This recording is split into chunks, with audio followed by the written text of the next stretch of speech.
这是一道我们这里农村老人传下来的汤品，每次咳嗽、肺部不舒服就会炖这个汤来喝，有没有效果就另当别论。但是作为一个甜品来吃，那也是非常营养美味的，而且做法也是特别的简单。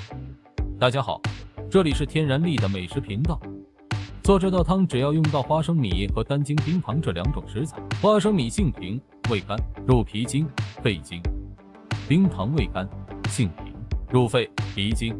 花生米的营养价值比较高，具有很好的食疗作用。今天我们就用花生米来做一个汤，让阳后久咳的肺部舒服一些。准备80个花生米，放大盘中，先把变质不好的挑出来流样，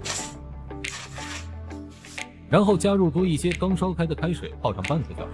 我们用开水浸泡花生米，是要更容易的把花生米的外衣去掉。半个小时后，水也不烫手，就下手把花生米的外衣去掉。把去掉外衣的花生米用清水冲洗一下后控水备用。把花生米放进炖盅中，没有炖盅的就用碗。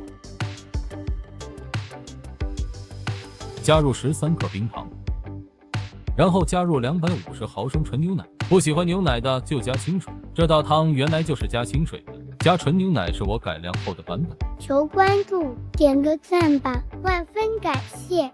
电压力锅中加水，把炖盅放在支架上，炖盅加盖，再把电压力锅的盖子盖上，隔水蒸50分钟。如果是老年人和小孩吃，就蒸70分钟；如果用普通蒸锅的话，最少要90分钟。